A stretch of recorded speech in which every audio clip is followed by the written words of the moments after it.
Good morning, or good afternoon, as it's just gone lunchtime here in the UK. So I'm back. It's been a long 6 weeks, and I actually wasn't sure whether I was going to come back and do these, but my lovely friend Heidi reminded me this week that actually some people find what God shares with me and what I then share with you helpful. And so here I am. I'm back. I'm not expecting that many people to jump on live because I usually do this in the afternoon so that I can catch my friends in America as well. But it just happened to work out today that it's Friday, it's sunny, I'm sat in my office, and God really just spoke to me, and that's why I wanted to come on today, try and get back into the habit of speaking to you and just to share what God's been saying, and hopefully that will encourage you. Now, I've titled today Standing at the Crossroads, and I do feel that I've had that kind of time. So I wasn't online for 6 weeks because I gave up social media for Lent, and actually when it came to the end of that 6 weeks, I really didn't want to get back on social media. In fact, I haven't got back on social media at all other than to check this group. The only thing I have used is Messenger to keep in touch with people, and I feel really like I don't want to get back out there and get back on it because it was so distracting, and it took me so long to get it out of my system that I have to think really carefully about how I get back into that. And I was praying with a friend yesterday, and I had this picture of a crossroads, and we quite often feel like we're standing at a crossroads with God.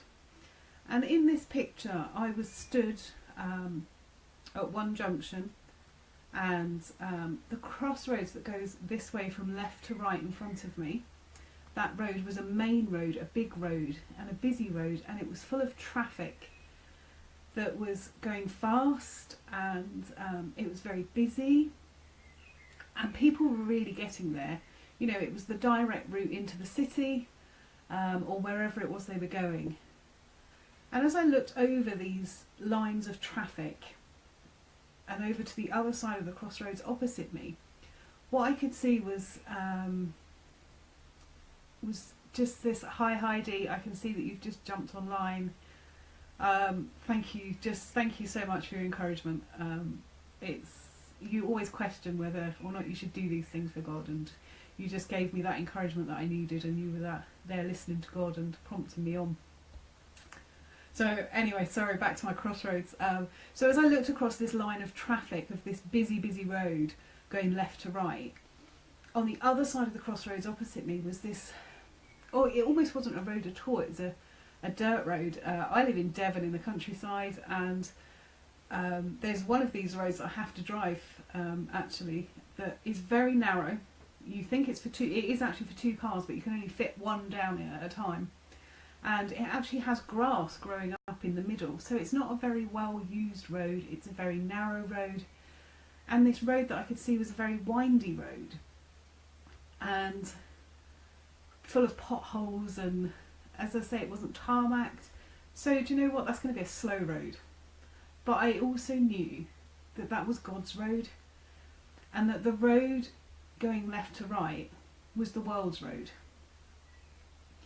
And we live in an instant gratification world where we want everything right now. And we want to get on that road.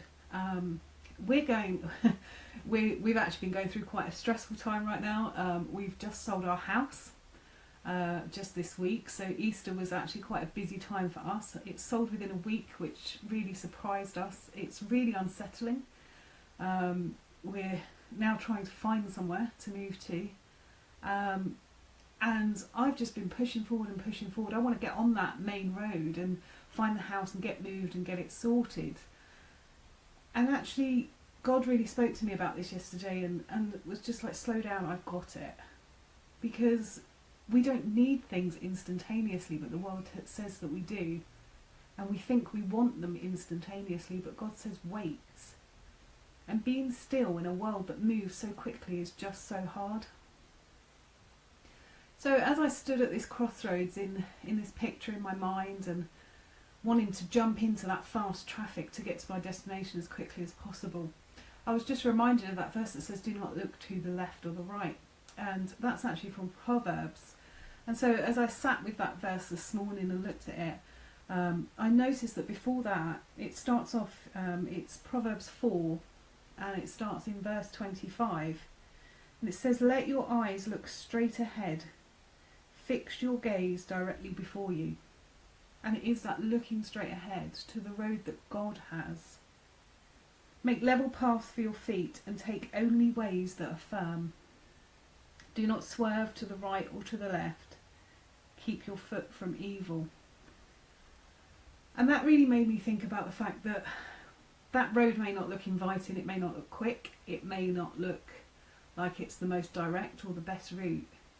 But in fact it is, because when we keep our eyes forward, and it's so interesting, isn't it, that it says fix your gaze directly before you, because it says fix your eyes on Jesus. We know if life's not quite going the way we want it to, it's probably because we've taken our eyes off of Jesus. If we're feeling frustrated, and exactly how I was, I knew I'd taken my eyes off of Jesus. I was focused on trying to do it my way and do things, try and get the ball moving myself. And actually God's saying, follow my road. It may not be quick, it may be a bit windy, it may not be the most direct route, but it is the one that keeps us from our foot being snared. And it may not look level, but because we travel it with God, we walk on a level path and we have a firm foundation under our feet. It's hard. It is hard to follow that path. I've tried not to be looking constantly, checking every hour to see if another house has come on the market that we could buy, and just to trust in God. And I did realise that this was a trust issue, that when I think I'm doing things and I'm moving forward, that actually sometimes when we push ourselves forward, it is more about a trust issue in God. We're not sitting and being still and waiting. And everyone loves that verse, don't they? Be still. And being still doesn't mean doing nothing, but it means seeking God. And God He really disciplined me yesterday. And I got frustrated and I said, why isn't this happening? Why can't I find anything? Why is this not moving forward? And God just said as clearly as anything to me, I really felt I heard him say, because you're not seeking me. Seek me first and all this will be given to you. And it can be hard when we want to sort things out, to sort our lives out. But first we have to seek God. So be still is not inactive. Waiting is not inactive. It's a time to focus on God, to seek him and to search him. And just to hear what he's saying to us. So I just want to say I'm glad to be back. I feel encouraged that there are people that find this helpful, and I will try and continue to do it. I don't know if I'm going to set a regular time to do it. I found that a bit slavish, really. That then I felt I had to do it and I had to prepare, which in a way is a good thing. I need time to prepare. But next week I head back to college and I've got another 4 weeks before my diploma is done. And then exciting stuff's happening after that, but I'll wait until I know for sure, probably not until the middle of June until I tell you about that. And yeah, so I'm gonna take my own advice and I'm gonna get on that bumpy, curvy road and I'm gonna spend time with God, and I'm gonna share with you over the coming weeks what he's saying to me, and hopefully that will encourage you. So I'm going to do the same. I'm going to try and keep it to 10 minutes and just give you that little bit of time out with God.